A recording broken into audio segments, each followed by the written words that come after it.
안녕하세요. 계명대의 역사고고학과 역사학 전공을 하고 있는 이길입니다. 네, 오늘이 12월 마지막 날이고 2019년 마지막 날이기도 해서 이런 거 저런 거 준비를 해봤는데 결국에는 그냥 이제 이렇게 말을 좀 편하게 하는 게 좀 더 영상도 편하게 나올 것 같아가지고 그냥 이런 식으로 진행을 하도록 하겠습니다. 일단은 12월까지 조진다라는 영상을 찍고 난 다음에 제 나름대로 이제 공부를 좀 했어요. 뭐 어차피 학기 수업도 해야 되니까 수업도 진행하면서 이제 공부를 진행을 했는데, 결과적으로는 뭐 근데 하나도 제대로 된 것 같진 않고, 뭐 세 가지를 너무 이제 조금씩 조금씩 판 것 같다. 뭐 그런, 코민테른 탐구 같은 경우에는 뭐, 이제 레닌주의라든지 뭐 민족해방운동이라든지 프롤레타 혁명에 대한 내용들을 이제 공부를 하고, 그걸 바탕으로 이제 권오설의 이제 행적을 좀 들여다 보니까, 이제 권오설의 그 공산주의 운동이 약간 그 볼셰비키 공산주의 혁명 운동과 좀 연계가 돼 있는 것 같다, 뭐 이런 생각이 들더라고요. 기존의 연구 성과도 뭐 사실 그 공산주의자들이 얼마나 그 마르크스주의를 잘 받아들였는지, 아니면 레닌주의에 얼마나 영향을 받았는지 이런 연구를 했지, 이 러시아에서부터 조선까지 이 볼셰비키의 그 공산주의 혁명 사상이 어떤 과정으로 들어오는지에 대한 그런 세세한 연구는 사실 그 찾기 힘듭니다. 뭐 그런 거죠. 그 솔직히 말해가지고 뭐 러시아 볼셰비키에 대한 연구, 뭐 그리고 해외 한인 공산주의자들에 대한 연구, 그리고 국내 공산주의자들에 대한 연구, 그리고 각 공산주의 그룹에 들어가 있는 인물들 각각에 대한 연구, 이 다 있습니다.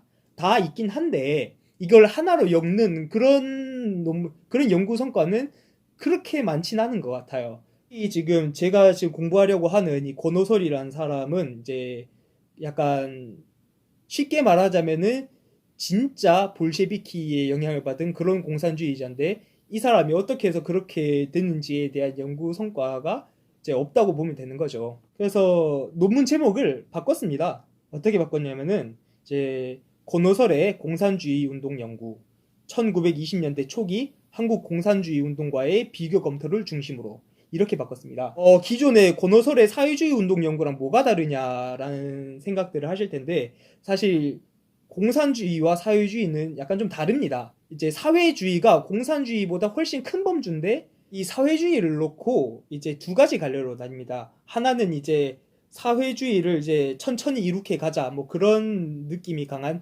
사회민주주의가 있고, 아니다, 사회주의를 이룩하기 위해서는 지금 이 세상을 기회가 되는 대로 바로 엎어버려가지고 바로 사회주의로 넘어가고 그 다음에 공산주의로 넘어가야 된다는 그런 공산주의가, 이렇게 두 개가 있습니다. 이 권오설이라는 사람은 아무래도 그 후자죠. 그 기회가 되는 대로 빨리 이 기존의 세상을 뒤엎고 바로 사회주의로 넘어가서 공산주의를 이룩해야 된다라는 그런 공산주의 입장이 있는 거죠.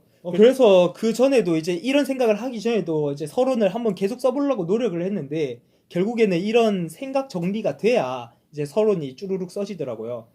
서론을 쓰기까지는 결국에 중요한 게 뭐냐면은, 기존에 있는 연구 성과들을 이제 검토를 해보고, 그 당시에 써져 있었던 그 1차 사료들, 뭐 예를 들어 가지고 뭐 선언문이라든지 아니면 뭐 신문 조서라든지 이런 거를 이제 쭉 보면서 약간 제 나름대로 생각을 계속해서 이제 돌리는 거죠.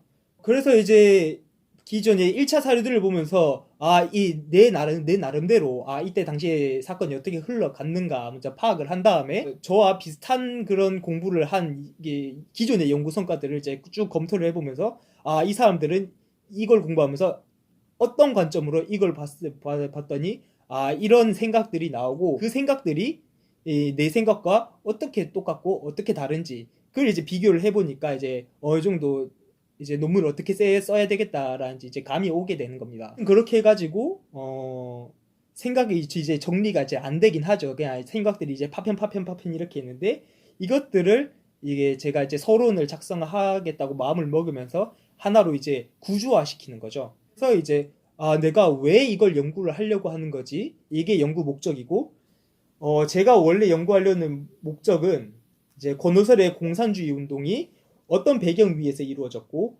동시에 당시 한국 공산주의 운동 속에서 어떤 역할을 맡았는지 파악을 하는 겁니다. 그럼 왜 하필 권오설인가? 이게 바로 연구의 이유겠죠. 그래서 그 이유를 제 나름대로 생각을 해보니까 권오설이라는 사람이 이제 60만세 운동을 이제 주도했던 사람인데 이 사람이 잡혀감으로 해서 이제 조선공산당이 또 무너지게 되고 이게 한국 공산주의 운동사에서 중요한 분기점 중에 하나가 된다. 그래서 이 사람을 연구하면은 한국 공산주의 운동이 이제 어떤 흐름으로 들어봐야 되는지 어느 정도 파악을 할 수 있을 것 같다. 뭐 이런 생각이 드는 거죠. 근데 또 이제 가만 보니까 이 고노솔이라는 사람이 이 러시아에서 일어났던 볼셰비키 공산주의 혁명 운동, 뭐 예를 들어 러시아 혁명 같은 거죠. 그거랑 또 이 가만 보니까 연관이 조금 더 될 수 있는 그런 느낌이 보여요. 그럼 그걸 이제 조명을 한번 해보겠다 이겁니다. 자, 이제 그러면은 이 고노솔이라는 사람이 그 한국 공산주의 운동사에서 되게 중요한 위치와 역할을 했던 사람인데 이 사람이 그 볼셰비키의 공산주의 혁명 운동과도 어느 정도 연관이 있다.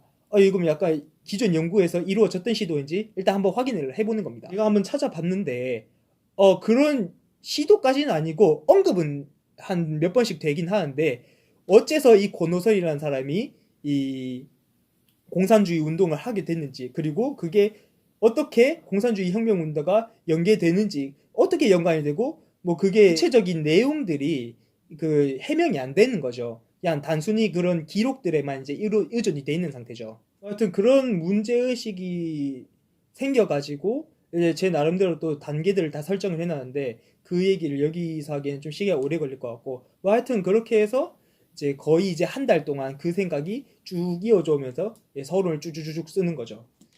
네, 뭐 하여튼 이렇게 해서 서론을 이제 어느 정도 완성을 했고 이제 이거를 교수님께 보여드려 가지고 이제 교수님께 충고를 듣는 거죠. 충고라든지 아니면 무슨 의견 견해라든지 그걸 들으면서 이제 어떻게 수정을 할지 그럼 어떻게 논문을 이제 이끌고 나갈지 이제 정해야 되겠죠. 뭐 하여튼 지금은 그런 상황입니다.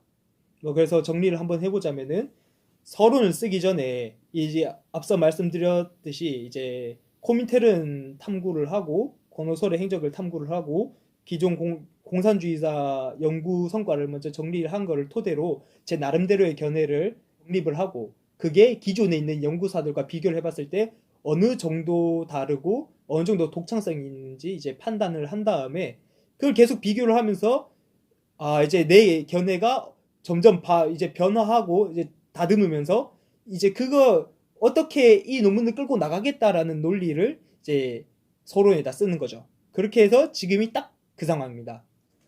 좀 더 구체적인 내용은 이제 1월 달 돼서 이제 교수님과 상담을 하고 견해를 듣고 난 다음에 논문을 어떻게 끌고 나갈지 정했을 때 그때 다시 영상을 다시 편집해서 올리도록 하겠습니다.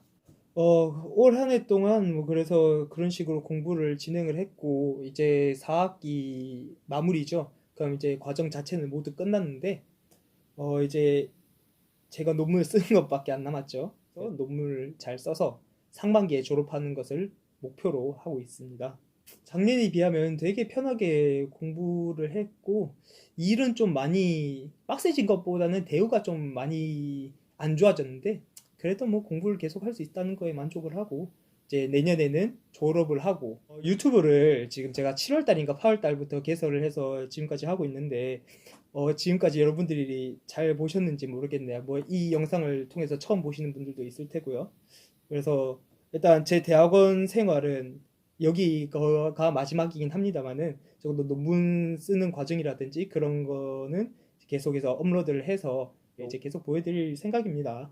그래서 계속 봐주시면 참 감사하겠고, 네, 하여튼 그렇습니다.